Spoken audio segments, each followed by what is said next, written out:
बस चल, मेरा जो क्रॉस का टारगेट है ना वो अचीव कराना है, ठीक है ना। क्रॉस क्रॉस, बस बस बस। कौन भैया, कौन कितना ज्यादा मतलब क्या हो जाता है बताइए। ठीक है। और सबसे ज्यादा कहाँ से आवाज आती है? यहाँ पीछे जो बैठे हुए स्टूडेंट्स, ठीक है। हाँ वो देखो, वो देखिए, ठीक है। तो बस करें भाई, बस। ठीक है, मतलब थोड़ी देर स्टार्टिंग हो गई, चलो ठीक है, उसके बाद बस। ठीक है। आप करते क्या हो, दिख जाता साफ साफ, ठीक है ना। ऐसे इतना भोला समूह बनाएंगे। हाँ सर, ठीक है। और ऐसे जो मुंडी में है अगर हम हिलाऊं तो एकदम से दिख भी जाते हैं स्टूडेंट्स। ठीक है, जैसे आप थे अभी, ऐसे कर रहे थे, देख लिया आपने, जैसे मतलब खुलेआम साफ दिखा है कि आपने बचाया, मैंने आपको देख लिया। और भोली शक्ल ऐसे बनाता है कि पता नहीं किसने चले। क्रॉस जो है, टारगेट मेरा 5 का था। ठीक है।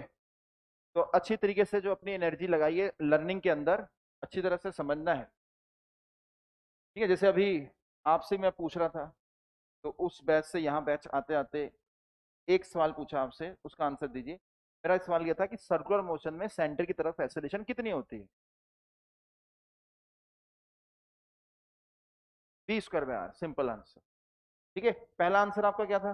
M V square by R, जो कि गलत है डायमेंशनली। हाँ जी, ब्रेड रोल, ठीक है। फिर आपने मेरे से पूछा कि सर यूनिफॉर्म या नॉन यूनिफॉर्म? चाहे यूनिफॉर्म हो चाहे नॉन यूनिफॉर्म हो, सेंटर की तरफ एक्सेलरेशन सेंट्रीपिटल होती है, वी स्क्वायर बाय आर। ठीक है ना। तो बेसिक जो है उस पर वर्क करिए, क्वेश्चन सॉल्व होते हैं। ठीक है। अभी जिस तरह से डिस्कशन चल रहा था, इनसे बात कर रहे थे कि भैया एच सी वर्मा जो है, क्यों बोलता हूँ करें, क्योंकि सीक्वेंस वाइज क्वेश्चन अरेंज है, डिफिकल्टी लेवल धीरे धीरे बढ़ता है। अगर आप रैंडमली करेंगे तो प्रॉब्लम होगी। ठीक है, चलिए बोनी कराते हैं। एक पत्थर को फेंका मैंने ऊपर, और वो एच हाइट गया। अब मान लो एयर फ्रिक्शन है, तो ज्यादा ऊपर जाएगा कि कम ऊपर जाएगा?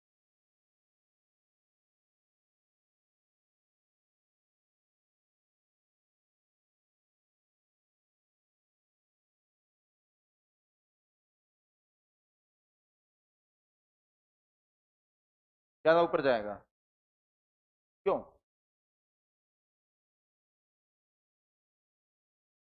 फेंके, हाँ, एयर ऊपर फ्रिक्शन लगा रहा है।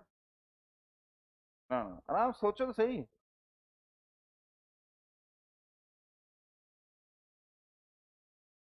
क्या होगा? कम ऊपर जाए, कम ऊपर जाएगा। क्यों? क्योंकि एयर फ्रिक्शन जो है वो नीचे की तरफ होती। ठीक, चलिए आप बताइए। दो पार्टिकल्स हैं, दोनों को ऊपर फेंका, एयर फ्रिक्शन है, फ्रेंड्स माइंड, वार्निंग। दो पार्टिकल्स को फेंका, एयर फ्रिक्शन है, ऊपर की तरफ फेंका, एयर फ्रिक्शन है। एयर फ्रिक्शन कांस्टेंट है दोनों पर, एक हैवी है और एक लाइटर है, सेम स्पीड से फेंका।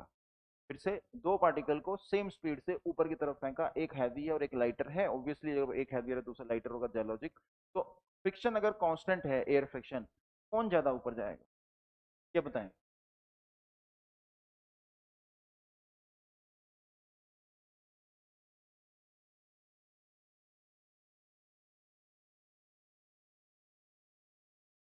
जो लाइटर है वो ज्यादा ऊपर जाएगा, लॉजिक। लाइटर का मास ज्यादा है, हाँ उसका मास ज्यादा। फोर्स तो सेम है दोनों पे, बोला था। तो मास ज्यादा तो फोर्स तो सेम है, क्वेश्चन में दे रखा है। ग्रेविटी इक्वल लग रही है, एम जी इक्वल है, मतलब सॉरी, एम जी अलग अलग होगा, जी इक्वल होगा, हाँ।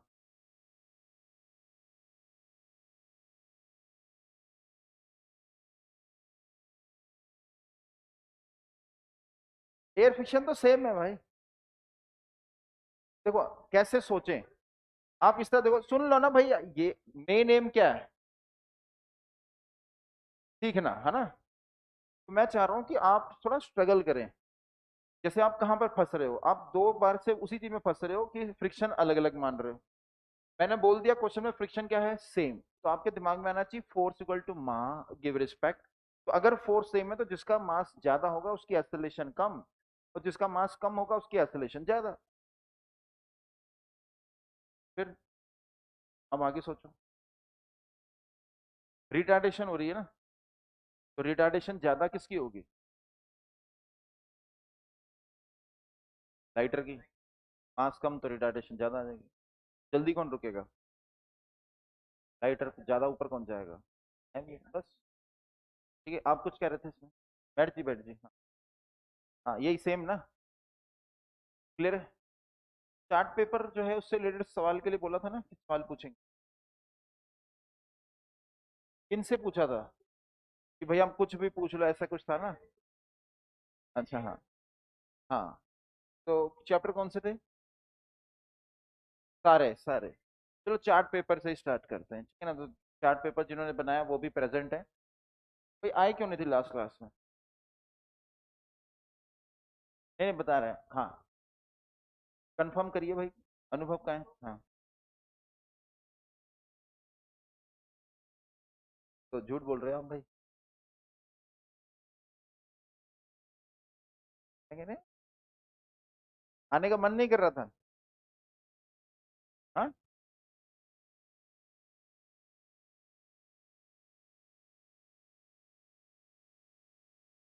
अच्छा हाँ हाँ, कल का देखना पड़ेगा। नहीं, कहीं अनुभव का मोबाइल तो नहीं यूज करा आपने। देखो हॉटस्टार 1 घंटा, आने का मन मतलब कुल कुल मैच था क्या कल। तो रिकैप देख रहे होंगे ना। क्या देखा हॉटस्टार में 1 घंटा। हाँ तो क्या- गलत है भाई, गलत है। 1.5 घंटा हॉटस्टार है, 3.5 घंटा यूट्यूब है। मेन मेन तो ये है, बाकी देखेंगे, लेट्स सी।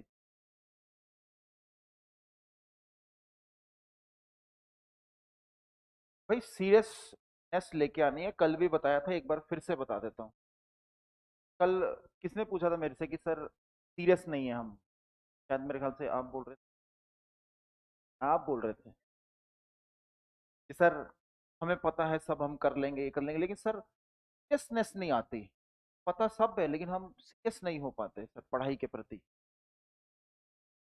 तो आंसर मैंने क्या दिया था, मैंने बताया था कि इंडिया के अंदर 80, लगभग 89-90% लोग जो हैं जो इंजीनियर बनते हैं वो अनएम्प्लॉयबल है। सर क्या अनएम्प्लॉयड मतलब नौकरियों की कमी है, तो आंसर इज नो। नौकरियां हैं, बट उस नौकरी के कोरस्पॉन्डिंग जो पर्सन चाहिए उसमें वो रिक्वायर्ड स्किल नहीं है। क्यों, क्योंकि वो सीरियस नहीं। कॉलेज में जाके भी वो सोचते हैं बस कॉलेज गए तो मौज मस्त। ठीक है, तो भाई यही चलता है, सीरियसनेस आती नहीं। तो सीरियस होते हैं तो आगे बढ़ते हैं। ठीक है, अब जैसे इंडियन देखें तो आप गूगल के सीईओ को जानते हो, इंडियन है। ठीक है, sir Pichai, master card, adobe वगैरह सब जगह ज्यादातर, पेप्सिको की बात करें तो उसमें इंडियन। तो इसका मतलब इंडियन लोग मेहनती हैं, सीरियस हैं, लेकिन अब वो सभी नहीं है। लेकिन अब इंडिया में जनता इतनी ज्यादा है कि भाई भीड़ हमें दिखती है, तो वो परसेंटेज अगर मान लो 2% भी सीरियस हैं तो वो बहुत ज्यादा निकलेंगे। तो आपको सीरियस बनना पड़ेगा। ठीक है, और अपने आप मन नहीं करेगा। जैसे ये कह रहे हैं कि भाई सब मन नहीं करा सर क्योंकि मैंने हॉटस्टार पे मूवी देखी। कौन सी देखी ये भी बता दो भाई, कौन सी। Life of pi, life of pi, life of pi, जिसमें वो, नहीं नहीं नहीं नहीं नहीं, थोड़ा बहुत, बहुत पुरानी मूवी है ना आई थिंक। शेर होता है जिसमें, शेर होता है जिसमें ना, और वो स्लम डॉग मिलियनेयर वाला हीरो होता है जिसमें, वही है। स्लम डॉग मिलियनेयर वाला हीरो जो होता है वही है, लाइफ ऑफ पाई। चलो देखिए अब सिंपल सी चीज है, अगर आप सीरियस नहीं है तो कोई और सीरियस है, और अगर आप मान लीजिए पास्ट में सीरियस नहीं थे तो मैंने आपको बताया अपने ऊपर कसूर मत दीजिए और इस तरह से सोचिए कि यार कब से सीरियस हो जाएंगे, क्योंकि अगर ऐसा है कि मैं सीरियस नहीं, भगवान ने दुनिया बना रखी है, सब कुछ सभी लोगों को बनाया है, तो बाकी लोगों के मन में भी वैसे थॉट्स आ रहे होंगे जैसे मेरे मन में आ रहे हैं, लॉजिक तो यही कहता है। इसका मतलब सब बढ़िया चल रहा है। सभी अगर कोडिंग करने लग जाएंगे तो यूज गेमर होना चाहिए, लेकिन आप नहीं। कोई गेम मूवी देखने वाला होना चाहिए, लेकिन आप नहीं, कोई और। आप सीरियस हो जाइए, ठीक है ना। और इसको पॉजिटिव वे में लीजिए कि यार ऐसा है तो अच्छा ही है। कई बार स्टूडेंट्स नेगेटिव सोचते हैं कि यार ऐसे इतनी सारी डिस्ट्रैक्शन है, ये है वो है, सर हमारे साथ तो देखो ऐसा, आपके टाइम पे तो कुछ भी नहीं था। गलत फहमी आपकी, ठीक है।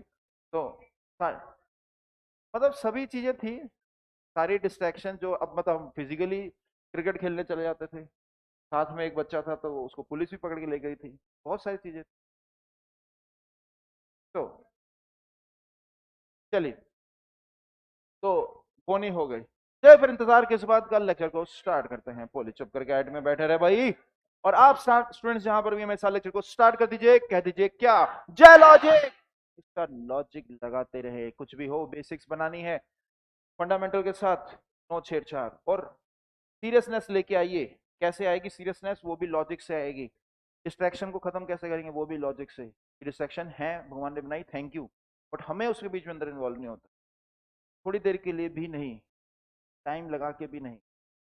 डिजिटल वेलबींग का इस्तेमाल करिए, देखिए कहाँ टाइम जा रहा है। होमवर्क स्पेशलिस्ट तो बीमार हो गए। HC Verma objective 1, objective 2। चलिए एचसी वर्मा ऑब्जेक्टिव 2 को डिस्कस करते हैं। HC Verma objective 2।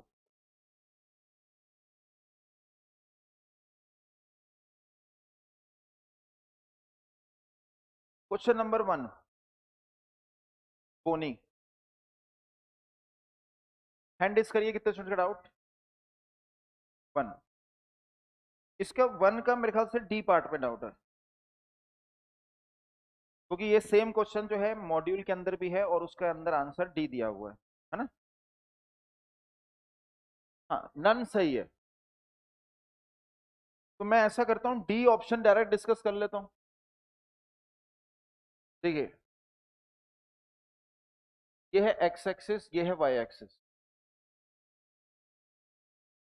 अब डी ऑप्शन कह रहा है if there is particle on the positive x axis, यानी कि अगर यहां पर पार्टिकल है और सेंटर मास कहां पर है, ओरिजिन पर,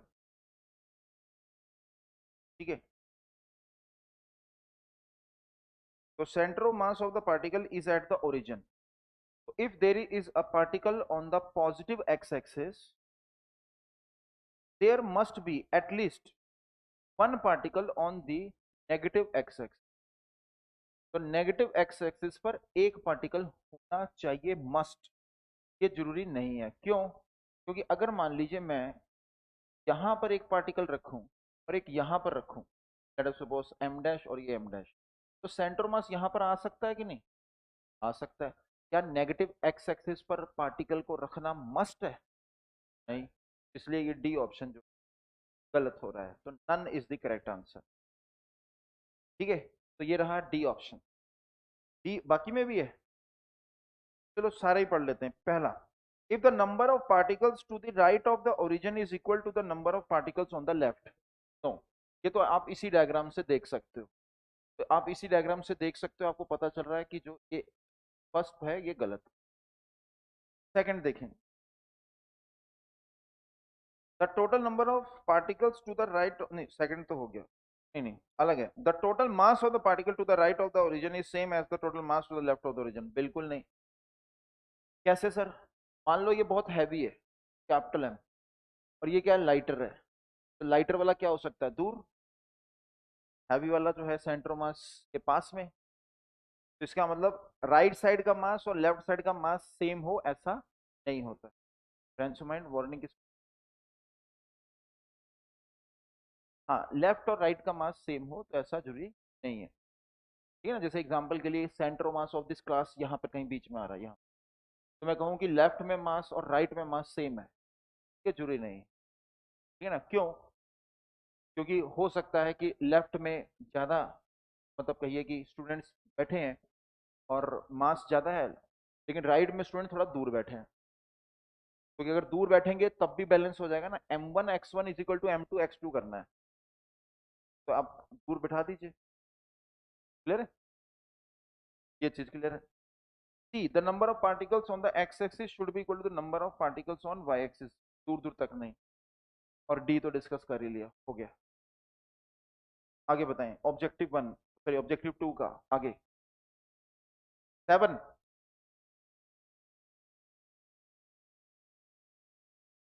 सवाल ये है कि सर अगर ऐसा क्वेश्चन आ जाए तो स्टूडेंट क्या टिक करेगा? देखिए, एच सी वर्मा ने क्वेश्चन बनाया था, आंसर दिया हुआ था डी, और फिर उसके बाद जो एच सी वर्मा ने चेंज करा, लेकिन बुक्स में कईयों ने जिन्होंने कॉपी करा, वहां से फिर वो क्वेश्चन चल पड़ा, आंसर लोग डी डी दे रहे हैं। कि जो आंसर डी दे रहे हैं वो ये नहीं सोच रहे कि ऐसा भी हो सकता। लेकिन चलिए टू दी ओरिजिनल क्वेश्चन कि सर हमारे सामने क्वेश्चन आ जाए तो क्या करेंगे, तो नन है तो नन करें, लेकिन बहुत ज्यादा हाई चांसेस होंगे कि आंसर इसका डी दिया होगा। तो आप बोलोगे सर डी तो गलत है, तो मैं देखिए कंक्लूड कर देता हूँ, अगर प्रूव हो जाए गलत है तो वो कब होता है? बाद में टेस्ट का रिजल्ट आ गया उसके बाद लोग जो है एप्लीकेशन भेजते हैं जेई मेंस को कि आपने जो क्वेश्चन दिया है ये गलत दिया है, इसका करेक्ट सोल्यूशन ये है, और फिर उनके ऊपर होता है कि वो एक्सेप्ट करें या ना करें, लेंदी प्रोसेस है, ठीक है? और अगर ग्रेस में जाएगा तो आपको तो मार्क्स वैसे ही मिलने, आपने अटेम्प्ट दिया हो या ना दिया हो आपको मार्क्स वैसे ही मिलने। तो सर फिर क्या करें? ऐसे में रिकमेंडेड है कि आप मोस्ट अप्रोप्रिएट आंसर पर टिक करें, और यही इंस्ट्रक्शन में लिखा भी होता है, you have to select the most appropriate option, चार में से सबसे अप्रोप्रिएट कौन सा है वो सिलेक्ट करें। बट इसके अंदर कुछ बनता नहीं है, थोड़ा एक्सेप्शन समझ लो, ऐसा वो डालेंगे तो गलत है, ठीक है? क्योंकि इसमें तो डी ऑप्शन तो दिख ही रहा है कि गलत है। नन ऑफ दीज वाले जो हैं ऑप्शंस, सोच सकते हो कि none of these,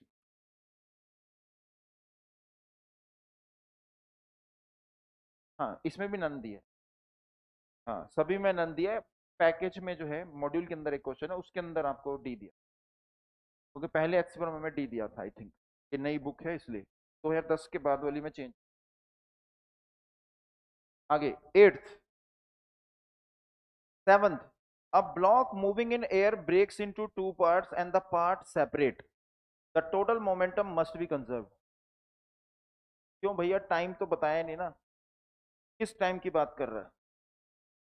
during explosion, तो total momentum must be conserve, फिर तो सही है। Total kinetic energy must be conserve, ना जी गप। टोटल मोमेंटम मस्ट चेंज, गलत। Total kinetic energy must change, ये जरूरी नहीं है, तो आंसर एडी होना चाहिए। तो 7th का आंसर एडी, ए वाला बता दीजिए। क्योंकि बम फटता है तो बम फटने से पहले और बम फटने के बाद मोमेंटम जो है वो कंजर्व रहना चाहिए। क्यों? क्योंकि इम्पल्स कितनी है? आंधा। कैसे पता सर आंधा? देखिए बम,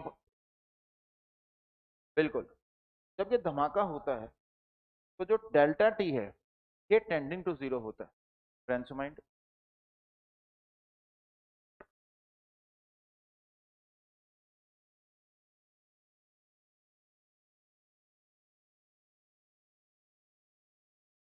कब?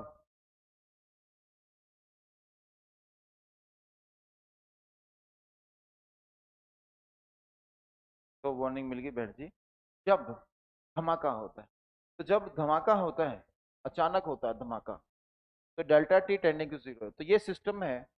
इस पर अगर हम इम्पल्स की बात करें तो भैया इम्पल्स जो आता है वो आता है हमारे पास फोर्स इनटू क्या? टाइम। तो फोर्स लग रही है इस पर mg, और टाइम है डेल्टा टी।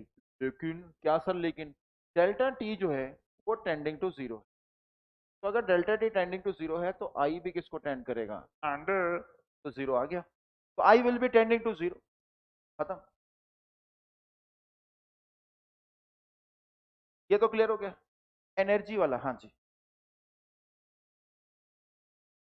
हाँ मैंने शुरुआत में, अगर आप वीडियो रिकॉर्डिंग देखें, मैंने शुरुआत में यही बोला था कि टोटल मोमेंटम कंजर्व, ये टाइम नहीं दिया हुआ, तो स्टूडेंट ने कहा था कि नहीं सर ड्यूरिंग द एक्सप्लोजन की बात होगी, फिर मैंने रिजेक्ट करा, लेकिन बाद में एक्सेप्ट करा। क्यों? क्योंकि क्वेश्चन में जिक्र किस चीज का हो रहा है। देखो क्या लिखा हुआ है अब, block moving in air breaks into two parts and the part separate, यानी कि इसी की बात कर रहा है, एक्सप्लोजन की। ठीक है ना, तो इसका मतलब टाइम टेंडिंग टू जीरो, तो मोमेंटम कंजर्व। एनर्जी की बात करें तो एनर्जी देखिए बढ़ सकती है और हो सकता है कि सेम भी रहे, तो इसलिए बढ़ने वाला मस्ट कैंसिल करा है। मस्ट का मतलब होता है कि ये होगा ही होगा। फ्रेंड्स माइंड, नहीं नहीं नहीं, हाँ, तो क्या काइनेटिक एनर्जी बढ़ेगी? बढ़ेगी। मस्ट का मतलब क्या है कि काइनेटिक एनर्जी बढ़ रही है। वो तभी बढ़ेगी जब कोई मसाला जो है यहाँ पर यूज हो, यानी कि कुछ केमिकल एनर्जी जो है वो काइनेटिक एनर्जी में कन्वर्ट हो। लेकिन लेट अस सपोज बॉम्ब ऐसा है जो खुश हो गया, या फिर बॉम्ब था ही नहीं, कागज ही थे सिर्फ, और अचानक कागज जो है वो सेपरेट हो गए, क्या काइनेटिक एनर्जी बढ़ेगी? इस क्वेश्चन में बस क्या लिखा है, block moving in air breaks into two part, दो पार्ट में टूट गया, तो हो सकता है एनर्जी उसमें से निकले, हो सकता है कि एनर्जी ना निकले। तो इसका मतलब फर्स्ट वाला तो सही नहीं हो।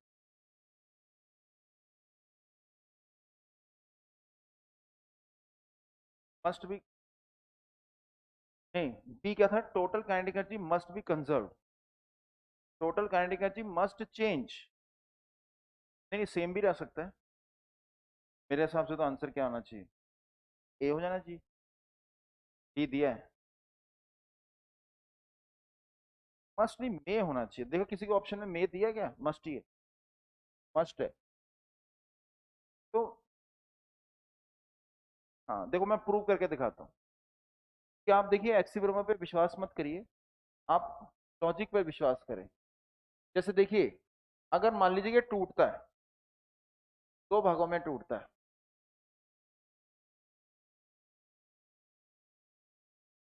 और ऐसे टूटता है कि कोई मसाले का इस्तेमाल नहीं किया गया था, तो ऐसे में मोमेंटम सेम रहेगा, तो वेलोसिटी भी सेम रहेगी, सेम डायरेक्शन में मान लीजिए ऐसे टूट। तो आप काइनेटिक एनर्जी देखें तो शुरुआत में थी हाफ एम वी स्क्वायर, ये थी बिफोर ब्रेकिंग, और आफ्टर जो है टूटने के बाद एक का मास हो गया हाफ, और उसकी वेलोसिटी तो वही रही है, और इंटू टू कर दीजिए तो वो सेम आ गया। काइनेटिक एनर्जी क्या रही, सेम। कह रहा है कि नहीं मस्ट चेंज। अब आपके मन में होगा तो सर इसका मतलब क्या है कि आंसर तो बी हो गया आपके हिसाब से।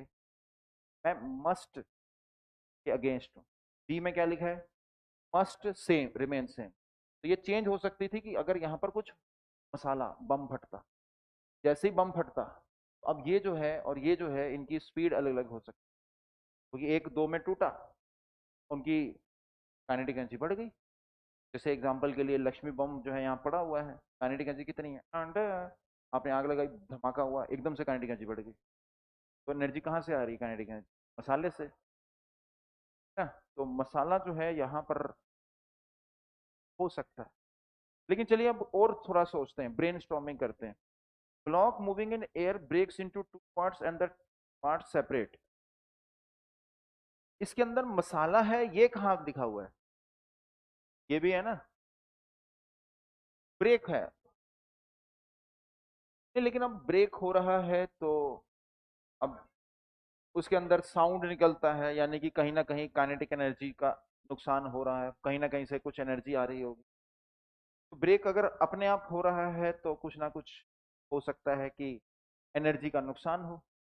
बट अगर मेरे सामने आता है और मैं पूरा ब्रेनस्टॉर्म करता हूं, तो मैं फिर इसके अंदर बी और डी दोनों को रिजेक्ट करूंगा, क्योंकि क्वेश्चन में लिखा है block moving in air breaks into two parts and the parts separate. एक चीज तो जो कंफर्म्ड है वो क्या है, total momentum must be conserve. बाकी एनर्जी के बारे में नो कमेंट्स। आपको याद होगा मैंने बताया है, जब भी कोलिजन वगैरह होते हैं, चाहे इलास्टिक हो इन इलास्टिक हो, मोमेंटम हमेशा क्या रहता है, कंजर्व। एनर्जी कंजर्व सिर्फ और सिर्फ इलास्टिक में। अब क्वेश्चन में किस तरह का बम फट रहा है, एनर्जी कंजर्वेशन वाला फट रहा है या फिर मसाला था बीच में, वहां से एनर्जी आ रही है, कुछ मेंशन नहीं कर रखा। इसलिए मोस्ट अप्रोप्रिएट आंसर जो होगा of this question is A only, A रखेंगे सर, ए ओनली। ठीक है, ब्रेक करने से काइनेटिक एनर्जी सेम रह सकती है। ये रहा आपके सामने प्रूफ, अगर दोनों पार्टिकल सेम डायरेक्शन में जा रहे हैं। क्लियर? लेकिन थोड़ा और डिटेल में जैसे जस्टिफाई करना हो, सोचिए ना, ब्रेनस्टॉर्म करिए, क्योंकि मेरे मन में एक थॉट और भी आ रहा है। हाँ, अगर ब्रेक हो रहा है तो काइनेटिक एनर्जी जो होगी वो बढ़ेगी बढ़ेगी। Kinetic energy should increase. देखिए, सेपरेट हो रहे हैं, ये भी तो लिखा है, सेपरेट हो रहे हैं, तो इसका मतलब they are separating with some velocity, relative velocity. तो आप देखिए यहां से प्रूव कर सकते हैं। तो अगर सिंगल चॉइस होगा तो ए ओनली, मल्टीपल चॉइस होगा तो मोस्ट अप्रोप्रिएट के हिसाब से फिर मैं डी पे चला जाऊंगा। सर क्यों ऐसे आप चेंज क्यों कर रहे हो? मैं इसलिए चेंज कर रहा हूँ क्योंकि मैं चाहता हूँ कि आप ब्रेनस्टॉर्म करें। ब्रेनस्टॉर्मिंग का मतलब है कि क्वेश्चन के अंदर सिचुएशन को समझे, क्योंकि ये मल्टीपल चॉइस है, यानी कि किसकी बात हो रही है, जेई मेंस की, एडवांस की? एडवांस, क्योंकि मेंस में नहीं आते इस तरह के क्वेश्चन, ये सिर्फ एडवांस के क्वेश्चन। तो उसके अंदर आपको जो चीज सीखना है वो ये है कि भाई हर एक ऑप्शन को पढ़ना है, क्वेश्चन को फिर से रिव्यू करना है और उसके हिसाब से बेस्ट लॉजिकल आंसर निकालना है। मैंने पहले क्या बोला कि भैया इसके अंदर मोमेंटम सेम रह सकता है, लेकिन इसमें क्या हो रहा है, ये सेपरेट कर रहे हैं। अगर ये सेपरेट कर रहे हैं तो काइनेटिक एनर्जी बढ़ेगी। कैसे? प्रूफ दे रहा हूं। देखो, काइनेटिक एनर्जी का फॉर्मूला एक कराया था आपको, ये होता है,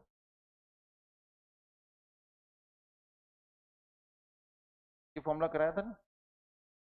अब देखो ये तो सेम रहेगा, बट इसकी वैल्यू क्या आ जाएगी, कुछ non zero. Overall kinetic energy क्या हो जाएगी, बढ़ जाएगी। इस फॉर्मूले के बेसिस पे याद है फॉर्मूला? आपको पता है सेंटर मास की वेलोसिटी तो चेंज नहीं होगी, क्योंकि सेंटर मास की वेलोसिटी जो है वो मोमेंटम के साथ डायरेक्टली लिंक, तो मोमेंटम तो सेम रहेगा, यानी कि ये वाली टर्म तो सेम रहेगी, लेकिन ये वाली टर्म क्या हो जाएगी, कुछ नॉन जीरो वैल्यू, सेपरेट हो रहे हैं। तो सर आपने अभी थोड़ी देर पहले सिर्फ एक क्यों बोला था? क्योंकि मैंने कहा कि वो ब्रेक हो गया। सेपरेट होना टूटने के बाद ये अलग चीज है। क्वेश्चन को पढ़ेंगे तो उसमें क्या लिखा है specifically, block in air breaks in two parts and the part separate, ये चीज है।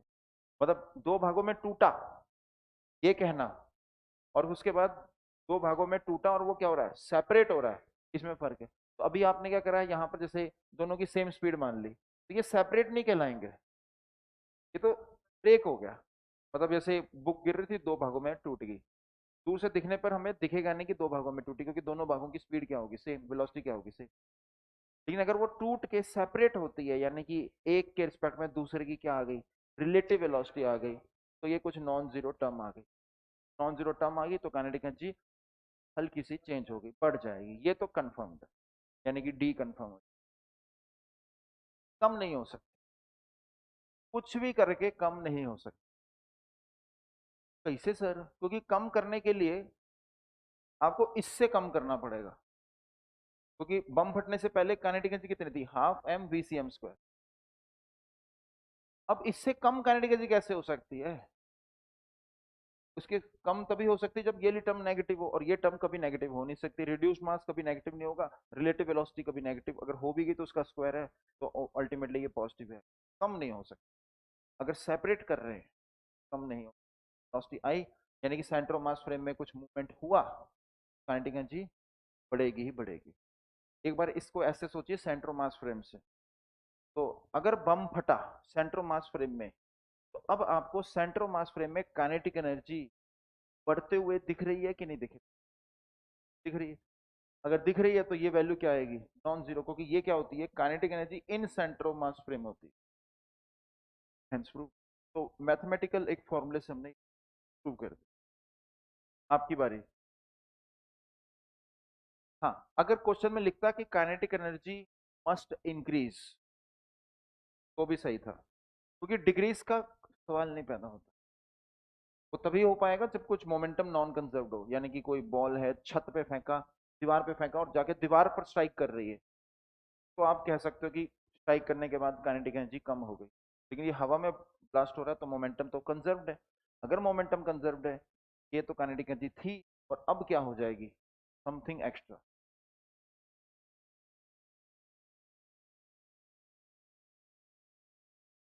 बस सेपरेट होने के लिए क्या हो रहा है, वेलोसिटी आ रही है। जैसे ये सेपरेट हुए, तभी सेपरेट होंगे ना जब इसके पास क्या आएगी, रिलेटिव वेलोसिटी। अगर रिलेटिव वेलोसिटी आ गई तो क्या आ गई, काइनेटिक एनर्जी, हाफ म्यू। चलिए आगे, आगे सेवंथ आइए, एट्थ, एट्थ भी है। चलिए नेक्स्ट, टेंथ। टेंथ बताइए कितने स्टूडेंट्स का डाउट, टेंथ का डी। मैंने एक डिस्कशन किया था कि पहाड़ को फूक मारोगे तो पहाड़ मूव करेगा कि नहीं, करेगा ना, फ्रिक्शनलेस सरफेस पर है। तो टेंथ देखिए, a body moving towards a finite body at rest and collides with it. देखिए ऐसा कुछ है, तो एक बॉडी आया और वो बॉडी जो है इसके साथ आके स्ट्राइक करा। क्वेश्चन कह रहा है, अब body moving towards a finite body at rest collides with it, it is possible that. तो मेरे को सिर्फ डी ऑप्शन पढ़ने को बोला जा रहा है। चलिए क्वेश्चन नंबर 10 का मैं डी ऑप्शन पढ़ता हूँ। The stationary body remain stationary, the moving body changes its velocity. मतलब ये जो आ रहा था बॉडी, तो ये आया और फिर इसके बाद इसने डायरेक्शन चेंज कर ली, और स्टेशनरी वाला जो है वो स्टेशनरी रहा, तो इम्पॉसिबल।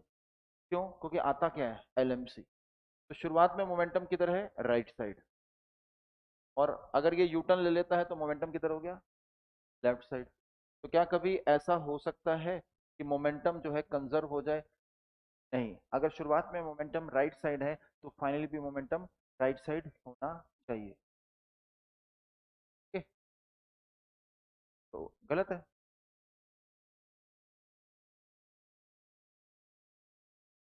लिखा हुआ है एंड रिवर्सेस इस डायरेक्शन। ये जा रहा है और ये रिवर्सेस इस डायरेक्शन।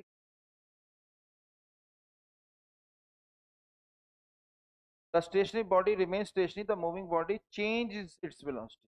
ठीक है, ठीक है, ठीक है, इम्पॉसिबल। कैसे सर, अगर, क्या सर अगर मगर, टू दी पॉइंट बात करो। देखो, अगर, सुन लो पहले पूरा, अगर इसकी वेलोसिटी चेंज हुई,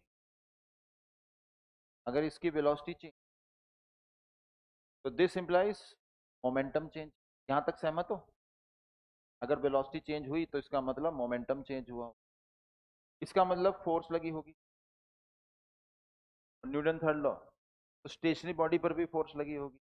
तो अगर स्टेशनरी बॉडी को अगर हम कुछ फोर्स लगाएं, फ्रिक्शनलेस सरफेस पे पड़ा है, तो वो मूव करेगा कि नहीं। इसीलिए मैंने जो है वो वाला एग्जांपल लिया, क्योंकि कहीं ना कहीं सबकॉन्शियस माइंड में मेरे ये क्वेश्चन जो है 15 साल से पढ़ा रहा हूँ तो बच्चों ने बार बार पूछे होंगे। मैंने जब ये क्वेश्चन देखा तो वही एग्जांपल ही मेरे दिमाग में आया, क्योंकि इसको समझाने के लिए वही एग्जांपल ले रहे होंगे। तो वो असल में ये है कि जब ये बॉडी आई, इसके ऊपर कुछ फोर्स लगी, अगर इसके ऊपर फोर्स लगी तो इसके ऊपर भी लगनी चाहिए, और अगर इसके ऊपर फोर्स लगी तो क्या होगा, इसका मोमेंटम चेंज होगा, खत्म। ठीक है, क्लियर है, पक्का। तो हो गया डाउट ये भी, आगे बताओ बस।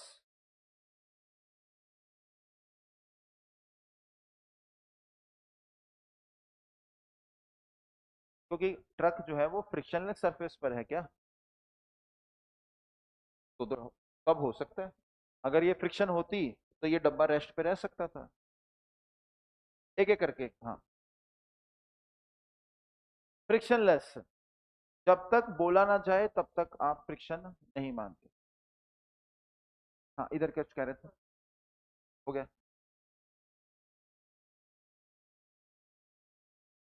टेंथ का ए भी तो हो सकता है ना, ए क्या कह रहा है, a body moving towards a finite body at rest collides with it, is possible that both bodies come to rest। कैसे भाई,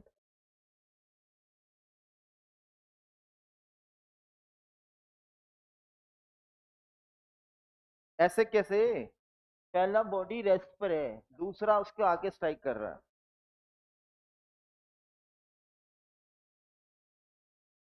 तो जब एक बॉडी यार रेस्ट पर है, दूसरा बॉडी उसको आगे स्ट्राइक कर रहा है, और फाइनली दोनों बॉडी कैसे आ जाए रेस्ट पर, तो मोमेंटम कंजर्वेशन फेल हो रहा है। इनका कहना था कि सर पॉसिबल है। मैं कहा कैसे? तो देखिए पॉसिबल है सर। इसके अंदर क्या हुआ, ऑलरेडी एक बॉडी मोशन में था, इसमें ऐसे करिए, इसको रेस्ट पे मानिए अब, तो इसमें क्या हो गया, मोमेंट। ठीक है, क्लियर है भाई?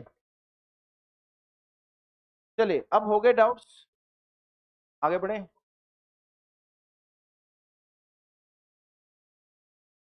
यूट्यूबर से थोड़े सवाल पूछ रहे थे चार्ट पेपर से रिलेटेड। हाँ तो आगे बढ़ते हैं। हाँ पावर का फॉर्मूला बताइए। हाँ पावर का फॉर्मूला क्या होता है? 4r/3 पाई work upon time, F.V।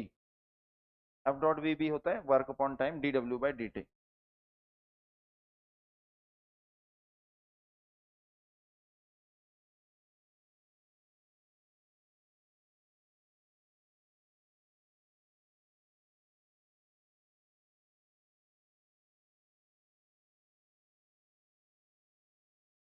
Rotational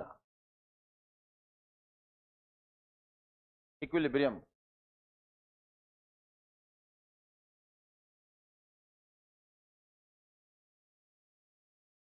translational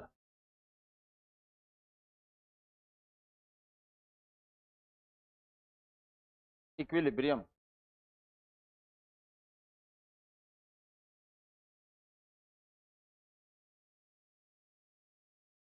equilibrium.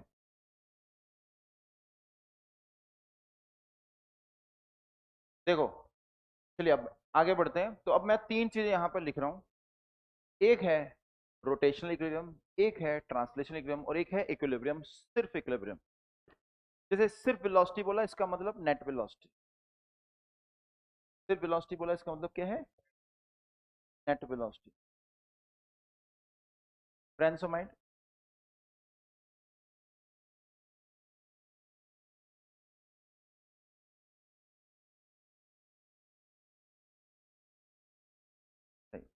तो सिर्फ वेलोसिटी बोला तो इसका मतलब क्या है, नेट वेलोसिटी। वैसे सोचो इक्विलिब्रियम का मतलब है दोनों, मतलब ट्रांसलेशन भी और रोटेशन भी। रोटेशनल इक्विलिब्रियम का मतलब क्या है, सिंपल सी definition, torque about centre of mass ये होना चाहिए अंडा। सेंटर ऑफ मास के अबाउट कोई टॉर्क ना हो तो बॉडी रोटेशनल इक्विलिब्रियम में होती है। ट्रांसलेशनल इक्विलिब्रियम का मतलब क्या है, अगर एक्सटर्नल फोर्स बॉडी पर तो हो जाए। क्या ऐसा हो सकता है, ध्यान से सुनो, कोई बॉडी घूम रही है लेकिन उस पर कोई फोर्स नहीं, कोई फोर्स नहीं लग रही, नेट फोर्स जीरो है।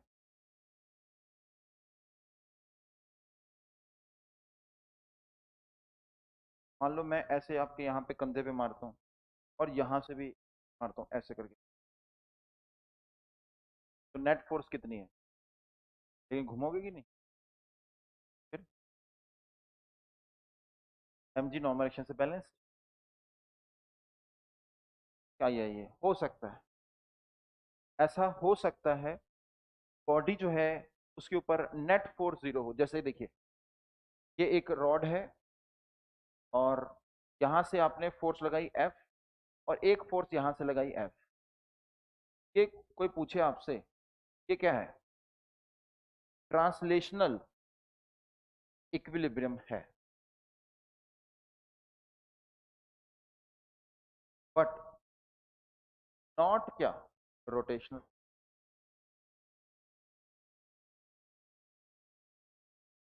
सॉरी, तो रोटेशनल इक्विलिब्रियम यहां पर, इधर ध्यान दो भाई, 89% लोग अनएम्प्लॉयबल है। चाइना में बच्चे पढ़ रहे हैं, ठीक है, इतना ज्यादा आप मूवी देखते हो, ठीक है, सिर्फ और सिर्फ यूट्यूब आपने 1.5 घंटा, आप बस ये जानना, चाइना के जैसे, या फिर गूगल पे सर्च मारो biggest metro station of the world, 10 मिलेंगे आपको ऑल ओवर वर्ल्ड के, जिसमें यूएस से नंबर 9 पर है। ठीक है, और शुरुआत के 8 कहाँ है, चाइना में। उसमें से रैंडमली अक्कड़ बक्कड़ करके एक कोई शहर होगा, कोई चुइंग जुइंग ऐसे करके कुछ, कोई भी शेंजन, बीजिंग, चुइंग जुइंग, कोई सी भी को आप पकड़ लें, जिसका नाम आपने नहीं सुना, गूगल मैप पे जाना, देखना वहाँ का इंफ्रास्ट्रक्चर। ठीक है, तो जिससे क्या पता चल रहा है कि भैया कंपटीशन ग्लोबल लेवल पर है।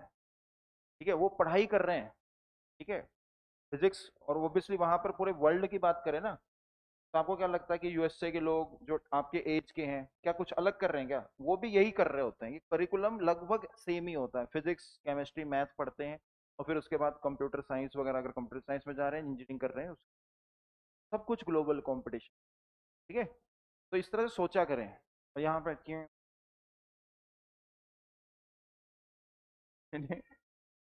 तो आप अपनी बेइज्जती खुद करा रहे हैं। ठीक है, हाँ, चलिए, तो इंफ्रास्ट्रक्चर जो है पूरा बन रहा है, तो जॉब्स कहाँ पर आएंगी? वहीं पर, जहाँ पर लोग जो हैं, मतलब कैपेबल हैं। हाँ जी, सवाल एक बार फिर से देखिए। हाँ, ध्यान से सुनिए। ट्रांसलेशनल इक्विलिब्रियम मतलब net force zero, rotational equilibrium मतलब torque about centre of mass zero. उस पर आते हैं, पहले इधर देखो, जैसे एक रॉड नीचे गिर रही है, ठीक है, ऐसे ये देखिए, ये रॉड नीचे गिर रही है, क्या घूम रही है? तो टॉर्क अबाउट सेंटर ऑफ मास कितना है? जीरो। तो हम इसे कहेंगे कि ये क्या है? It is rotational equilibrium. It is rotational equilibrium, but not translational, but not translational equilibrium. तो ये ट्रांसलेशनल इक्विलिब्रियम नहीं है, इट इज नॉट ट्रांसलेशन, क्योंकि एक्सटर्नल फोर्स एम लग रहा है। हाँ, इधर ध्यान दीजिए भाई।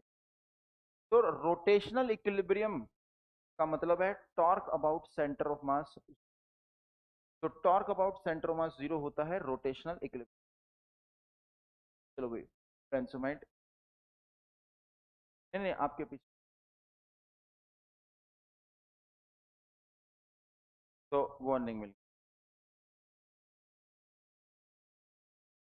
तो torque about centre of mass zero for rotational equilibrium, and translational equilibrium के लिए फोर्स जीरो। अब जरा लेफ्ट साइड वाला देखते हैं। तो ये लेफ्ट साइड वाला केस है, इसके अंदर हमने क्या करा, यहां से फोर्स लगाई और यहां से फोर्स लगाई, तो रॉड के साथ क्या होगा, घूम जाएगी, लेकिन सेंटर ऑफ मास कहीं जा पाएगा? नो, क्योंकि सेंटर ऑफ मास पर पता ही आपको, फोर्स लगा लो कहीं पे, एक्सेलरेशन होगी यहीं पे। तो ये फोर्स, एक फोर्स जहां मर्जी लगे, लेकिन नेट फोर्स कितनी आ रही है? जीरो। तो सेंटर ऑफ मास मूव नहीं कर सकते, लेकिन बॉडी रोटेट कर रहा है। जैसे इस फैन पे नेट फोर्स कितनी भाई, देखा सबसे पहले आपने, बताओ नेट फोर्स कितनी, जल्द, बिल्कुल सही, जीरो। फैन का मोमेंटम कितना? जीरो, लेकिन फैन रोटेट कर रहा है। एंगुलर मोमेंटम है, वो भी एंगुलर मोमेंटम नहीं हम जानते क्या होता है, बट लीनियर मोमेंटम तो जानते हैं। तो फैन का लीनियर मोमेंटम कितना है? आंडा, क्योंकि सेंटर मास रेस्ट पर है। अगर सेंटर मास रेस्ट पर है तो फैन पे नेट फोर्स कितनी है? आंडा। तो ये ट्रांसलेशन इक्विलिब्रियम में तो है, लेकिन रोटेशनल इक्विलिब्रियम में नहीं है। तो ये चीज क्लियर हो रही है। यहाँ पर ये जो रॉड है ये घूम जाएगी, तो घूम जाएगी तो इसका मतलब ये जैसे रोटेशन कर रही है। तो ट्रांसलेशन इक्विलिब्रियम है, बट रोटेशन नहीं। इक्विलिब्रियम का मतलब क्या है? बोथ, मतलब एफ एक्सटर्नल वो भी जीरो है, और टॉर्क अबाउट सेंटर मास भी जीरो आ रही है। तो एंड लिख देते हैं, एंड। अब हमें पता चला कि इक्विलिब्रियम, तो इक्विलिब्रियम, रोटेशनल इक्विलिब्रियम, ट्रांसलेशनल, तीन हमने यहाँ पर डिस्कशन करे हैं। और इसकी जो डेफिनेशन है वो एक्चुअल में यही है। जैसे इसकी इंग्लिश बना के कोई लिखना चाहता है कि व्हाट इज रोटेशनल इक्विलिब्रियम, तो आप कह सकते हो कि if torque about centre of mass is zero then we call it rotational. What is translation equilibrium? If force external on the body is zero, we call it translation. What is equilibrium? When external force as well as torque about center of mass is zero, we call it equilibrium. ठीक है?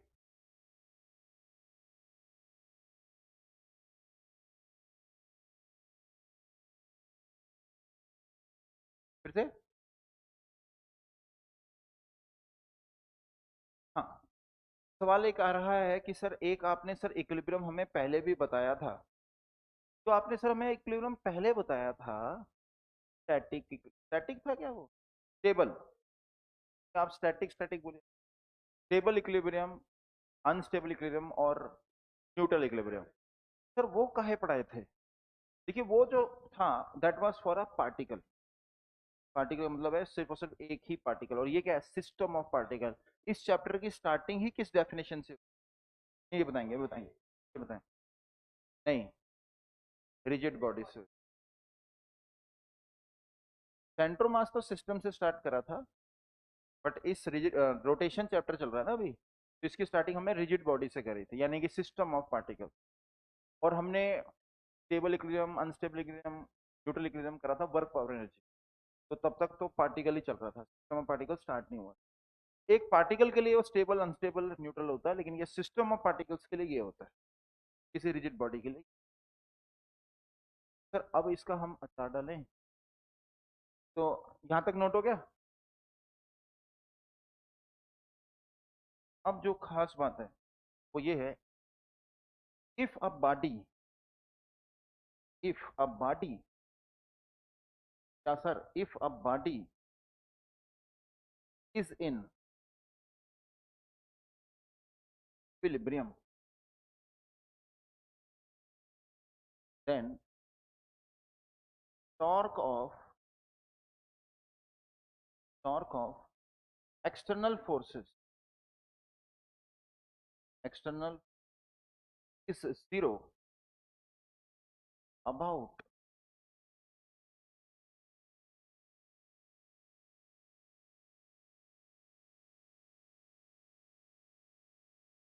Any point.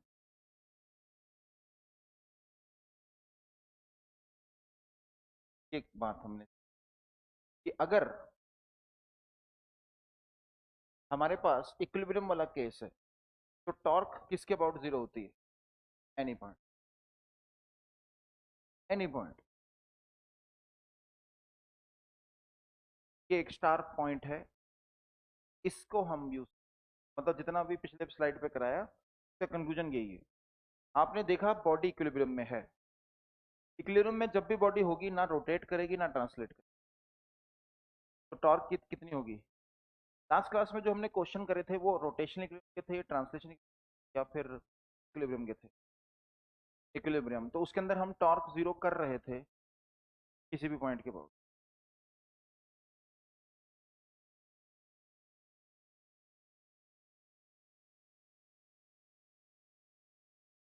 Any point. Rotational equilibrium में torque कहाँ पे zero होता है, centre of mass. Translational equilibrium में तो torque की बात नहीं होती, इक्विलिब्रियम में टॉर्क की बात हो रही है, और torque is zero about any, any point.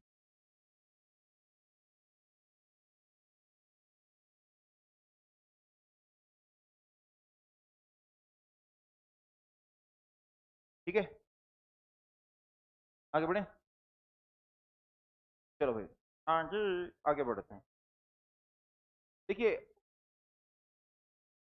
Lecture कौन सा है रोटेशन का, 7।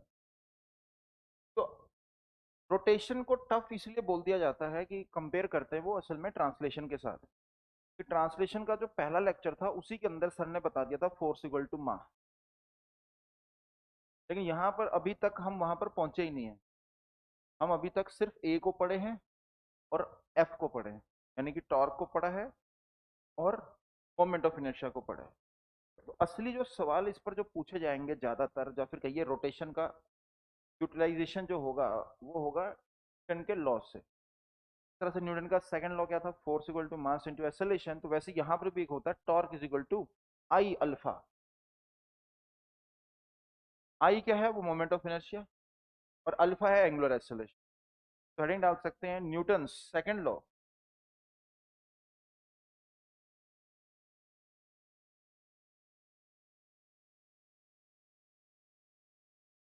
For rotation. तो न्यूटन का second law for rotation.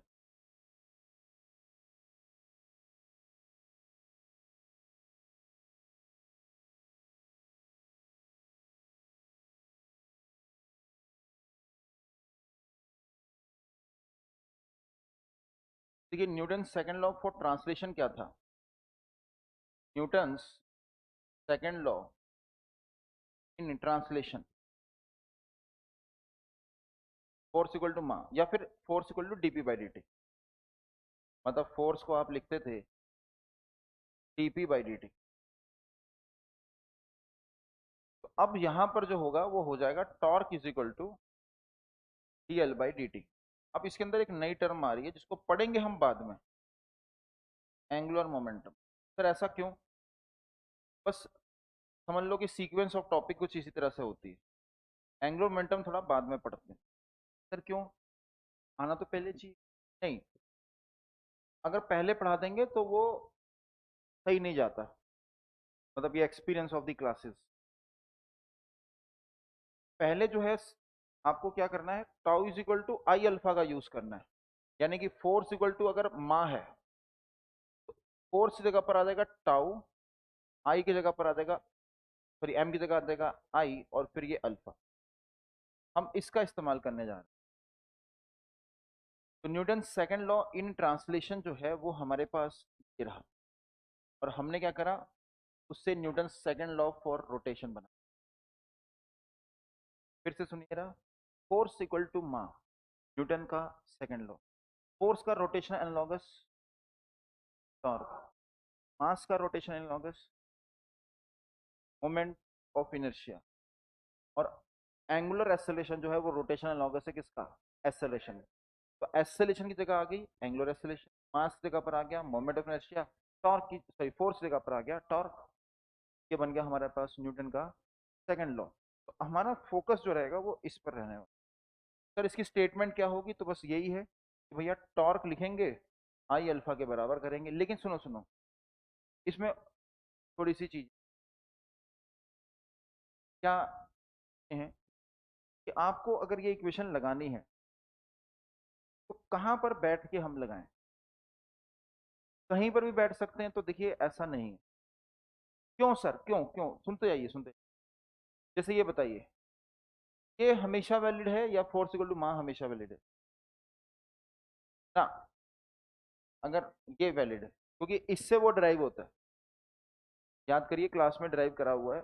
M B लिखा था तो first function as it is, दूसरे का डिफरेंशिएशन, दूसरा फंक्शन एज इट इज, पहले का डिफरेंशिएशन। तो हमने वो कर रखा है, हमें पता है। तो अब उसी प्रकार से ये हमेशा वैलिड होगा, तो ये भी हमेशा वैलिड होगा। ये तब वैलिड होता था मास कांस्टेंट है, मतलब कुछ कंस्ट्रेंट था इसके साथ कि हमेशा वैलिड नहीं होता। सिमिलरली ये भी हमेशा वैलिड नहीं होता। तो कहाँ कहाँ वैलिड होता, तो दो जगह पर आप इसको लगा सकते हो। तो वो मैं नेक्स्ट पेज पे लिखने जा रहा हूँ, तो पहले यहाँ पर नोट कर लीजिए।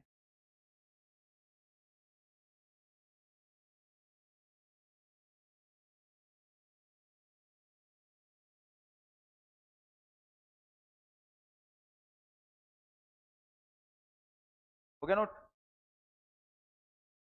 सवाल।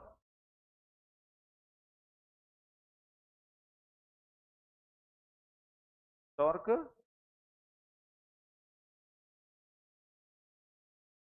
फोर्स की वजह से कोई चीज आगे बढ़े, टॉर्क की वजह से कोई चीज घूमे।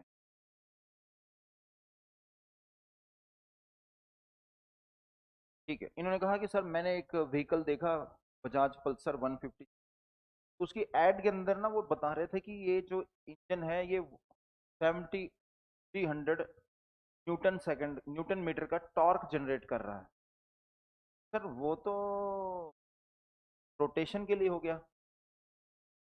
तो आंसर इज यस, क्योंकि इंजन किसको रोटेट कर रहा है? पहिए को। बस मतलब इंजन के साथ एक चेन लगी होती है जो पहिए के साथ जाती है, बीच में गियर सिस्टम होता है। और गियर सिस्टम क्यों होता है? यस सर, यहाँ से आवाज आई थी, क्यों होता है? तो मैंने बोला कि इंजन जो है उसके साथ चेन के साथ लगा होता है टायर, और बीच में होता है, तो इन्होंने बोला गियर सिस्टम। Yes yes. हाँ, बताइए बताइए। मतलब गियर सिस्टम का देखिए ना, स्पीड तेज तो उससे नहीं कोई लेना देना, सिंपल सा देखो, कॉमन सेंस लगाओ। आपका इंजन कंटिन्यूअसली घूमेगा तो फिर टायर भी घूमेगा, अगर गियर सिस्टम नहीं है तो इसका मतलब क्या है कि स्कूटर स्टार्ट करते ही भागना पड़ेगा। इसका मतलब यही है, कार स्टार्ट करी, कार चलेगी बस, रुक नहीं सकते अगर गियर सिस्टम नहीं है तो। स्कूटी के अंदर जो है गियर मतलब होते तो है ही है। नहीं नहीं, अरे ऑटोमेटिक कार के अंदर भी गियर होते हैं, सभी के अंदर गियर होते हैं। लेकिन बस वो है कि एक होता है मैनुअल ट्रांसमिशन, जिसके अंदर जो ड्राइवर है वो गियर चेंज कर रहा है, और एक होता है ऑटोमेटिक गियर का ट्रांसफर। गियर तो चाहिए ही चाहिए, ठीक है ना? तो ऐसे ना बोले, वो मतलब बाकी लोग जिन साइंस में इंटरेस्ट नहीं रखते उनके लिए कि एक में गियर है एक में नहीं है। जिसमें गियर नहीं है उसके अंदर भी गियर होंगे, क्योंकि बिना गियर के, आप खुद सोचिए, इंजन स्टार्ट करा और आप कह रहे हो कि कोई गियर सिस्टम नहीं है, यानी कि इंजन घूमेगा, टायर के साथ जुड़ा हुआ है, साथ साथ उसने भी घूमना है। क्लच जो है वो इंजन को मतलब कह लीजिए गियर, गियर सिस्टम का ही पार्ट है क्लच। मतलब वो कह लीजिए एक तरह से इंजन को टायर के साथ अलग कर रहा है। अगर आपने क्लच दबा दिया, जितनी मर्जी रेस दीजिए, कुछ नहीं होगा। ठीक है। और जितने भी एक्सीडेंट वगैरह जो स्टार्टिंग में जो सीख रहे होते हैं उनके साथ होते हैं, तो वो असल में क्लच को एकदम से छोड़ देते हैं। रेस दे देते रहते हैं, गाड़ी चल नहीं रही, क्लच छोड़ दिया, तो एकदम से वो फिर इंजन जो है पूरा का पूरा टायर के साथ, और फिर एकदम से रेस आती। ठीक है, तो क्वेश्चन का आंसर मिल गया कि सर टॉर्क वहां पर क्यों इस्तेमाल कर रहे हैं, क्योंकि इंजन किसको घुमा रहा है? टायर को। ठीक है, तो इतना वो टॉर्क जनरेट कर रहा है। तो tau is equal to I alpha. Tau, तो ये टाउ, नहीं ताऊ नहीं, टाउ, टाउ, टाउ, टाउ। तो ये जो वैलिड कहां पर होता है? Is valid. देखिए थ्योरी लिख लीजिए, इज वैलिड एट, पहला सेंटर मास, दूसरा फिक्स्ड एक्सिस ऑफ रोटेशन। भैया बस ये थ्योरी आपने दिमाग में रखना, और आप देखोगे रोटेशन के सारे क्वेश्चन आराम से बनेंगे। ये tau is equal to I alpha is valid at these two points, centre of mass, दूसरा फिक्स्ड एक्सिस ऑफ रोटेशन। इसमें आपको कभी भी कोई चिंता नहीं होगी। जैसे कि सेंटर ऑफ मास चैप्टर में मैंने आपको बार बार बोला था आता क्या है, आता क्या है, तो आपने आंसर देना स्टार्ट कर दिया एलएमसी टेक, और आपने देखा हर क्वेश्चन में वो लगाते हैं, आंसर आ ही जाता है। तो वैसे ही रोटेशन का एक ये कह लो एक मेन इक्वेशन है।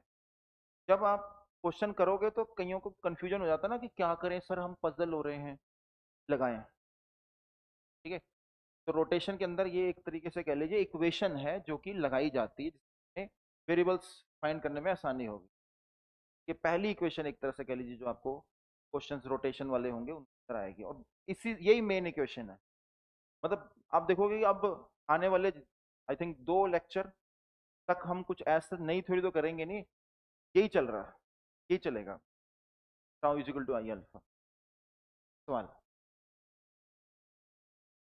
फिक्स्ड एक्सिस ऑफ रोटेशन का मतलब क्या है? कि जिसके अबाउट प्योर रोटेशन हो रहा है। जिसे एग्जांपल लेके ही क्लियर हो पाएगा, एग्जांपल लेके ही समझ में आएगा। ये नोट कर लिया। तो आइए जरा एग्जांपल लेते हैं। जैसे देखिए एक रॉड है, ये इस पॉइंट के अबाउट हिंज्ड है, यहां पर ये हिंज्ड है, हिंज्ड। तो दिस इज हिंज्ड।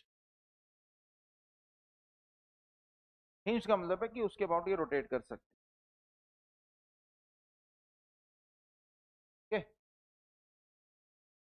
टायर जो है वो अपने सेंटर के अबाउट हिंज्ड, दरवाजा जो है कॉर्नर के अबाउट हिंज्ड, ये इसके अबाउट क्या है, hinged.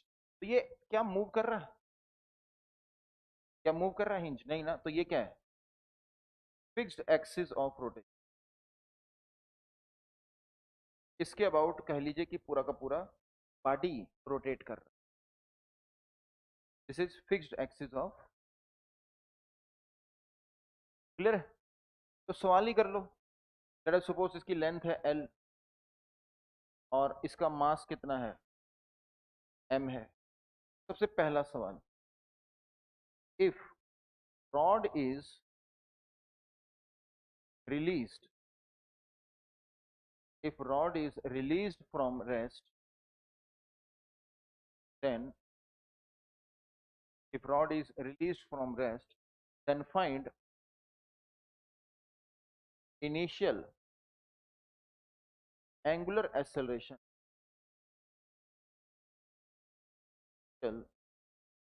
angular acceleration of the rod। अगर हम रॉड को रेस्ट से रिलीज करते हैं तो आपको बताना है कि उस इनिशियल एंगुलर एक्सेलरेशन क्या होगी।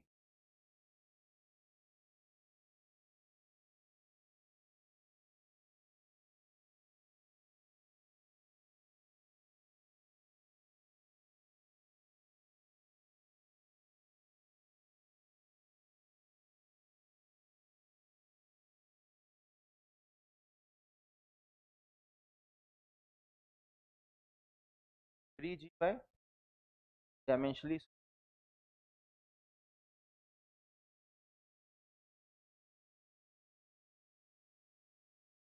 बट है गलत। बोला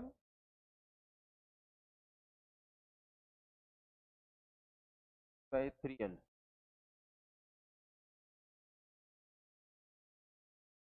हाँ ठीक है, बाय 12 सही, एक्सलेंट ले लो।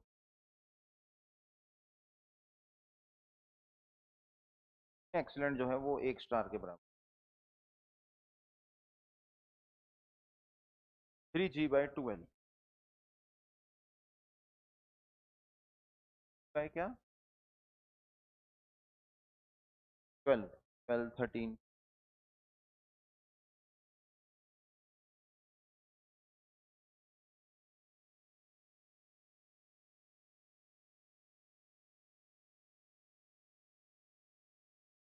जैसे अब समझ नहीं आ रहा क्या करें, है ना। तो ध्यान से सुनो, इंस्ट्रक्शंस आ रही हैं, करना आपने खुद है। तो पहली इंस्ट्रक्शन, लिखो इक्वेशन। कौन सी इक्वेशन लिखो, tau equal to I alpha, लिखो लिखो tau equal to I alpha, सबसे पहले लिख दो tau equal to I alpha. अब अपने दिमाग से पूछो, ये ससुरा tau equal to I alpha लगाते किधर है, क्या जवाब आ रहा है, जवाब क्या आ रहा भाई, नोट्स नहीं बना रहे हो, कि रफ कॉपी में नोट्स बनाते हो। हाँ हाँ ये देखो ये notes, tau equal to I alpha is valid कहां पर, क्या लिखा आपने,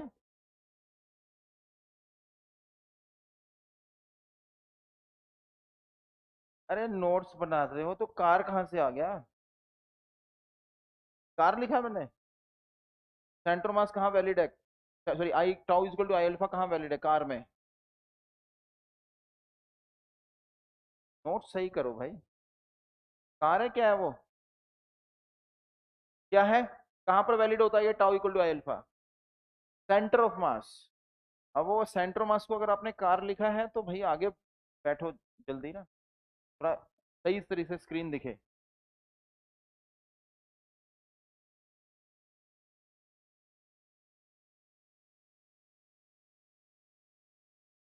मत करा करो, बहुत गलत है ये। भाई मेरे को अपनी आईटी जे की प्रिपरेशन याद है, मैं पढ़ता होता था। मेरे को अपनी आईटी जे की प्रिपरेशन याद है, मैं पढ़ाई करता होता था, बुक खोलता होता था। ये यहाँ पर आजकल के बच्चे जो हैं अलग ही टाइप के हैं। मतलब मैं पूछता हूँ बुक खोली, कौन सी बुक? हम तो मोबाइल से पढ़ते हैं। 3G/12। चलिए अब देखिए रहा कैसे सॉल्व करेंगे। तो सबसे पहले लिखिए tau is equal to I alpha. फिर अपने ब्रेन से पूछिए कि ये कहां पर लगेगा। तो आंसर ब्रेन दे रहा है फिक्स्ड एक्सिस ऑफ रोटेशन या सेंटर ऑफ मास। अब यहां पर देखिए आपके पास दो ऑप्शन है, या तो सेंटर ऑफ मास पर बैठो या फिर फिक्स्ड एक्सिस पर बैठो। अब थोड़ा समझदार आप हो गए हो, आपको पता है कि फिक्स्ड एक्सिस पर बैठने से जो हिंज रिएक्शन होगा उसका टॉर्क जीरो होगा। तो ladies and gentleman please welcome mister Chintu. तो देखिए ऐसे चिंटू बनाया मैंने। तो कुछ स्टूडेंट्स कॉपी पर भी बनाते हैं, तो इस तरह से अगर आप बनाओगे तो पता चलेगा कि आप कर क्या रहे हो। तो आप इस चिंटू के लिए टॉर्क लिखोगे। अब mg फोर्स किधर एक्ट करेगी बताइए? सेंटर ऑफ मास पर। देखिए ये रहा mg।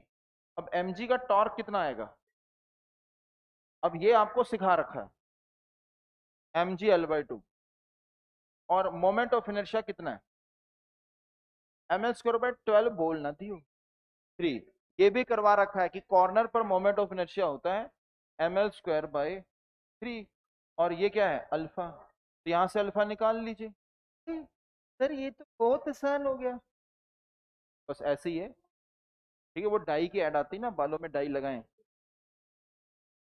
क्या होती है? काटो, खोलो, लगा लो। तो ऐसे दिखाते हैं, बहुत आसान। तो वैसा ही कुछ है, फॉर्मूला लिखो, वैल्यू डालो, आंसर निकालो।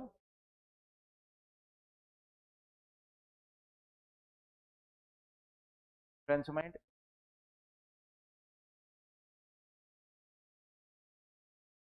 आपको तो एक्स्ट्रा चौकन्ने रहना था ना। बोलना नहीं भाई, बोलना नहीं, बोलना हो गया बस सब। Target achieve.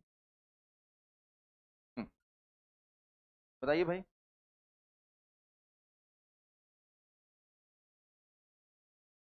जिनको वार्निंग मिली होती है वो तो कुछ और सोच ही नहीं सकते। पूरा कान जो है ना पूरा जुड़ा होना चाहिए स्पीकर के साथ, मतलब नॉट प्रैक्टिकली, मतलब।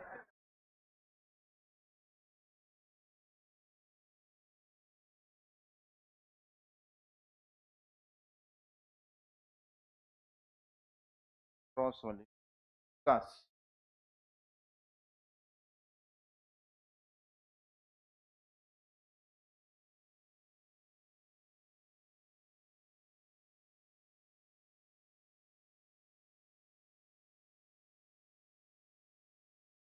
आगे 5। Cross count 1। एक स्टूडेंट के तो दो हो गए क्रॉस। वो किस किस के पूछने की जरूरत ही नहीं ना आपको, क्योंकि वो अब सभी को पता ही है।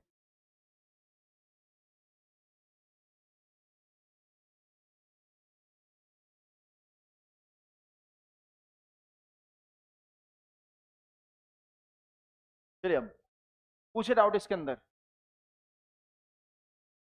Next question. चलिए नेक्स्ट। नेक्स्ट क्वेश्चन में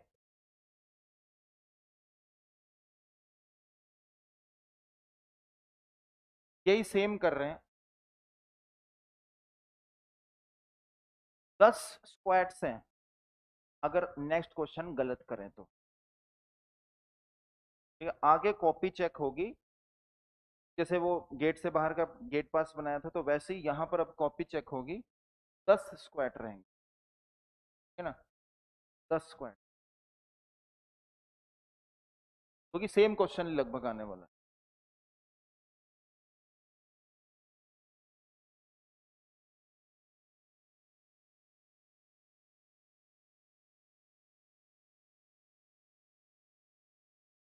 और बोलना नहीं भाई किसी ने, म्यूट कर दिया गया है। ठीक है, जो बोलते हुए पाया जाएगा तो उसको एंथुसियाज्म का क्रॉस। ठीक है, एंथुसियाज्म का मतलब होता है जो बच्चे को होता है ना एंथुसियाज्म, ये तो उसको इस चीज का जो है क्रॉस लग जाएगा, म्यूट कर रहे हैं। ठीक है, बोलना ही नहीं है, क्योंकि मैं बस आके कॉपी चेक करने वाला हूँ बस। क्योंकि बोलेंगे, किसी को बताएंगे, किसी ने सुन लिया, आंसर लगा दिया, क्योंकि 10 स्क्वाड्स है ना। और बोनी भी यहाँ से हो जाएगी अभी कोई बोला तो।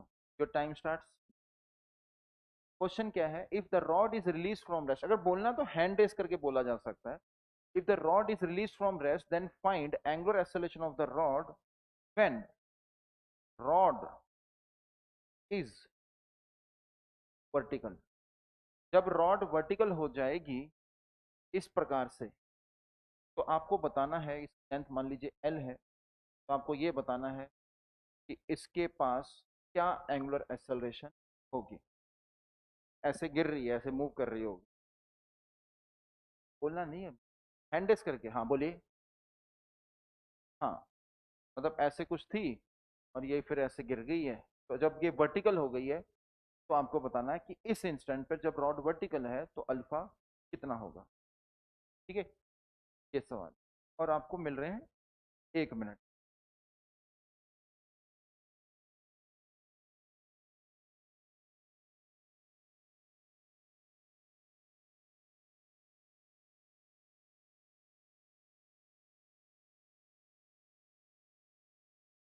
चेकिंग के लिए आएंगे।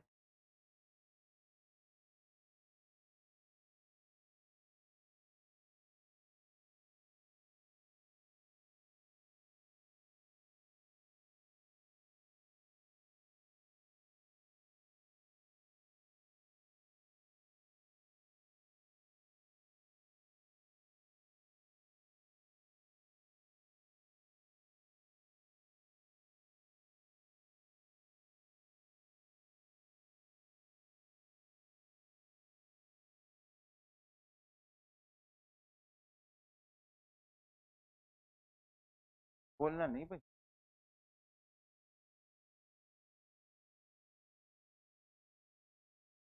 बोलना नहीं, हैंड रेस करके। चलो भाई, टाइम ओवर है,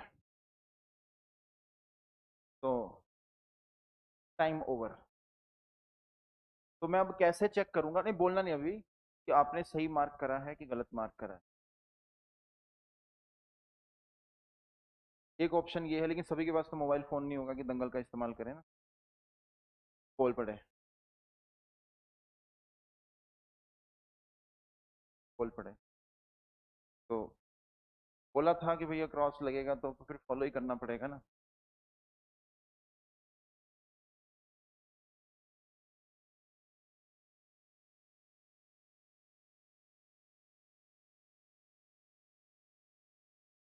हम्म,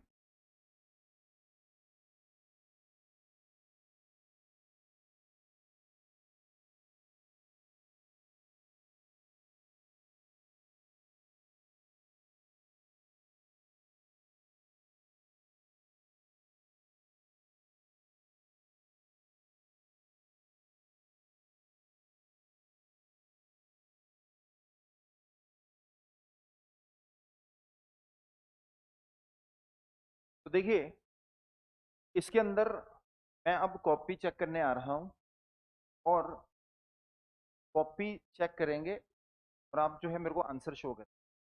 ठीक है, लेकिन अब इसके अंदर ये भी है कि आंसर किसी ने शो करा तो बाकियों ने देख लिया। मैं उसको चाह रहा था कि दंगल के थ्रू कर लें, तो एक बार हैंड कर दी, कितने स्टूडेंट्स हैं जिनके पास अभी मोबाइल प्रेजेंट है। तो सभी के पास है, तो आई कैन यूज इट। बोलना नहीं भाई, अभी आंसर आप बोलोगे तो पता चल जाएगा। ठीक है, और वो आपको लगेगा कि आपका आंसर सही है, हो सकता है कि आपका आंसर गलत हो। बोला यहाँ पे, बोलना नहीं भाई।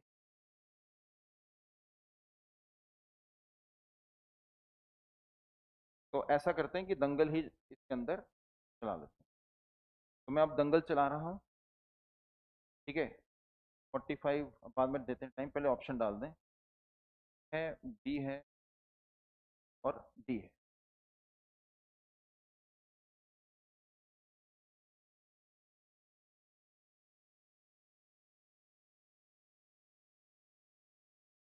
ठीक है, आपके सामने है। तो इससे क्या होगा कि बस अपना ऑप्शन मुझे दिखा दोगे तो फटाफट हो जाएगा, और मेरे को किसी पे शक होगा तो चलिए अब बोल सकते हैं। ठीक है, बोल सकते हैं। नहीं नहीं, आप उसके अंदर भरिए ना, आके चेक होगा आपका। स्टार्ट नहीं कराइए, लो स्टार्ट करते हैं, 30 सेकेंड। आंसर डालिए, और जिसको शक पड़ेगा कि आपने कुछ गलत बोला है तो मोबाइल से आप कंफर्म कर सकते हैं।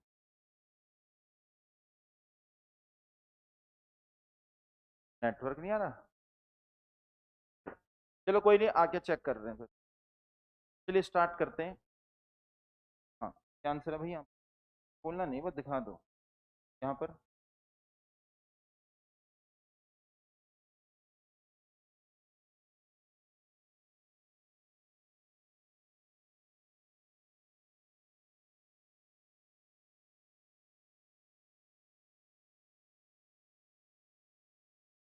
नहीं, इधर नहीं, तो आप दो जो है आगे नजर में।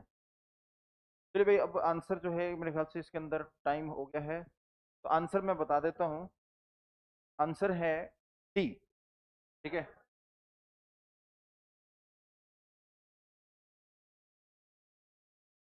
हाँ, तो बहुतों के अब स्क्वाड लगने वाले हैं। आंसर है डी। पहले लेकिन देखो कंफर्म कर देता हूँ। Ladies and gentleman, please welcome mister Chintu.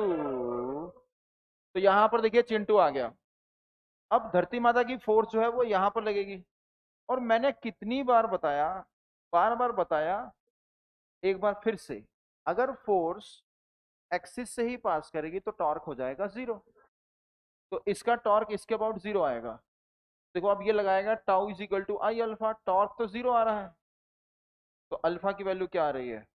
Zero. ठीक है, तो आंसर इज डी। ठीक है, तो अच्छा, अभी आपके कॉपी सॉरी आपके मार्किंग जो है वो आपके मोबाइल में है ना? तो अभी तक तो दो स्टूडेंट मिले, यहाँ से चेक कर लेते हैं भाई भाई। तो आपने 10 स्क्वाड लगाने हैं।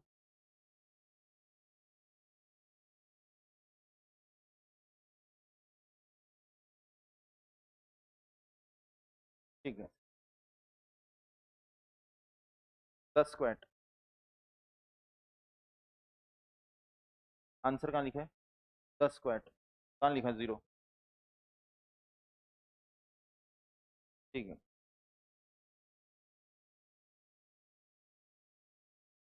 गलत। 10 स्क्वाड सही है, गलत हो गया। चलो, अब देखिए honesty is the best policy, वही रखते हैं क्योंकि स्टूडेंट्स की संख्या ज़्यादा है, तो हर एक को चेक करेंगे तो उसमें अच्छा खासा टाइम लगने वाला है। पता देखिए आ गया है। ठीक है, तो हम ऐसा करते हैं, स्क्वाड्स जो है लगा ही लेते हैं। तो और देखिए, यहाँ पर मैं अपनी सहूलियत के लिए मतलब ये है, 67% जो था उन्होंने सही आंसर दिया, तो उतने स्टूडेंट तो मेरे को खड़े हुए दिखे मिनिमम। और लगभग मेरे ख्याल से 78 के करीब थे जिन्होंने अटेम्प्ट दिया है। 30, हाँ, 72 थे, तो उसका 70% देख लो। कुछ 50 लोगों का सही है, यानी कि 20 प्लस तो है, मतलब होने चाहिए। चलिए, जिनका गलत हुआ है वो खड़े हो जाइए अपनी जगह पर ही, तो मुझे थोड़ा आइडिया रहेगा कि हाँ भाई सही है। कोई नहीं, कोई नहीं। चलिए, लगाइए 10 स्क्वाड। मैं भी आपके साथ लगा लेता हूँ। ठीक है, नहीं नहीं, एक्सरसाइज। अरे नहीं, एक्सरसाइज, एक्सरसाइज भाई सही रहता है। एक्सरसाइज। चलिए, 1 2 3 4 5 6 7 8 9 10। चलो भाई, बैठ जाइए।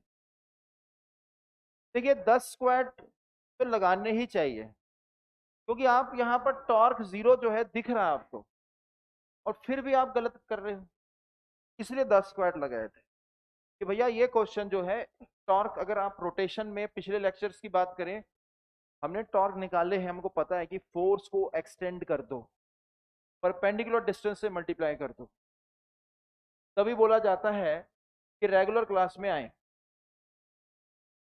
फोर्स को एक्सटेंड कर दो, परपेंडिकुलर डिस्टेंस से मल्टीप्लाई कर दो, तो टॉर्क ही जीरो है। जब टॉर्क ही जीरो है तो अल्फा क्या आएगा, सिंपल। आगे बढ़े, एक क्वेश्चन और कर लेते हैं, चलो दंगल कर लेते हैं।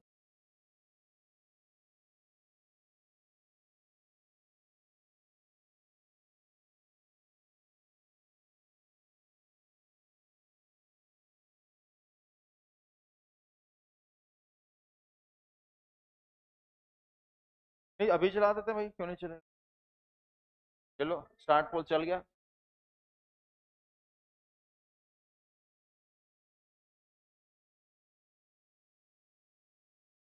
चल रहा है, क्वेश्चन क्या है, find initial angular acceleration of the semi circular ring.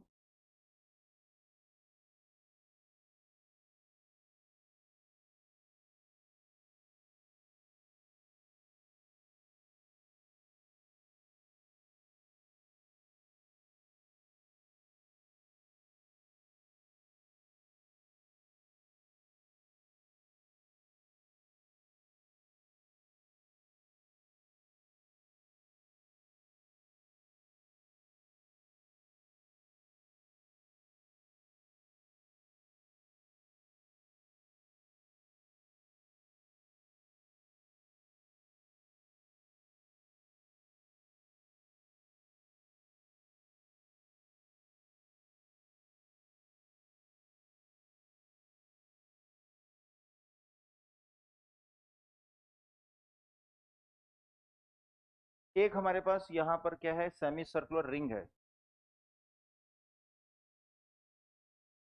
Radius इसका दिया हुआ है आर।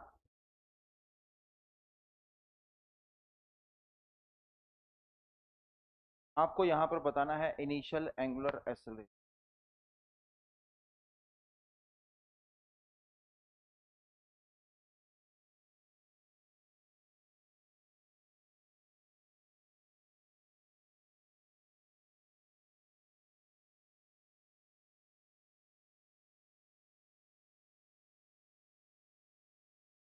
कर दिया, वेरी गुड भाई, वेरी गुड, टाइम भी हो गया। चलो पहले डिस्कस कर लेते हैं। देखिए, एक फोर्स बिना टच करे धरती माता की, वो लग रही है mg, और ये गैप कितना होगा, वैसे इसकी कोई जरूरत नहीं है, 2r/पाई होता है, क्योंकि हमें क्या करना है, इसको एक्सटेंड करना है, परपेंडिकुलर डिस्टेंस से मल्टीप्लाई करना है। तो हम यहां पर बैठेंगे, ladies and gentleman please welcome mister Chintu. तो यहां पर आ गया चिंटू, और अब चिंटू जो है वो लगाएगा tau is equal to I alpha. तो चिंटू कहेगा टॉर्क तो है M G into R, Chintu कहेगा आई कैसे निकालें। आई निकालने के लिए ऐसा करो, इसको इमेजिन करो कि ये पूरी एक रिंग है, इसका मास है एम, इसका मास भी है। तो बताइए रिंग का मोमेंट ऑफ इनर्शिया यहाँ कितना होता है, एम आर स्क्वायर। यहाँ कितना होगा, पैरेलल एक्सिस थ्योरम, यहाँ पर ये देखो, ये आईसीएम यहाँ पर के बाद, हाँ यहाँ पर जो होगा मोमेंट ऑफ इनर्शिया वो होगा एम आर स्क्वायर। ये सेंटर मास से पास कर रहा है, इसके अबाउट कितना आएगा, 2 mr स्क्वायर।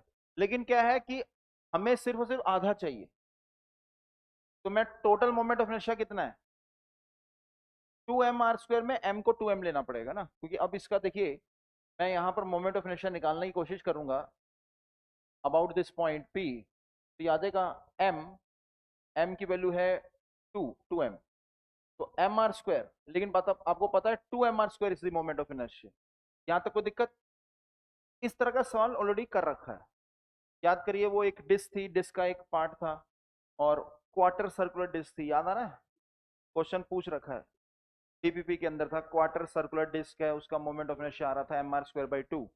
तो वही सेम थ्योरी मैं यहाँ पर लगाने वाला हूँ। अब ये जो आया मोमेंट ऑफ इनर्शिया किसका आया है? IP is MOI of whole ring, पूरी ring. Therefore MOI moment of inertia of semi circular ring, बताइए क्या होगा? सेमी सर्कुलर रिंग का मोमेंट ऑफ इनर्शिया क्या होगा? इसका हम हाफ कर देंगे तो 2mr² आ जाएगा। अब ये वैल्यू मैं कहाँ डालूंगा? यहाँ पर। तो देखिए 2mr² और अल्फा यहाँ से क्या आ रहा है?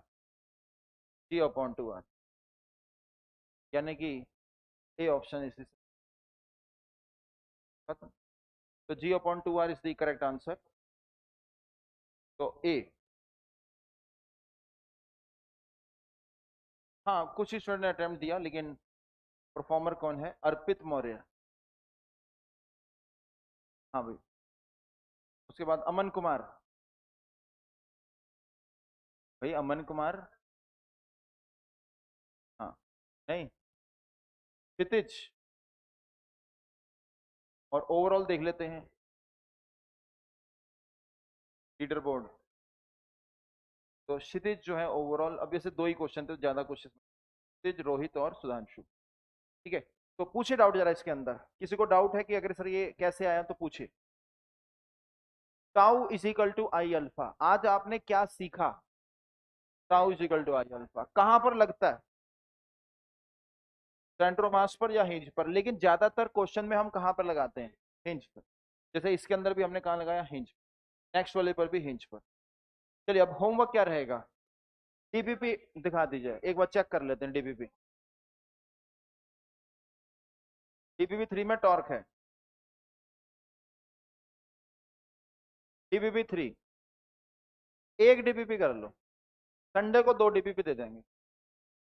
DBP 3 only.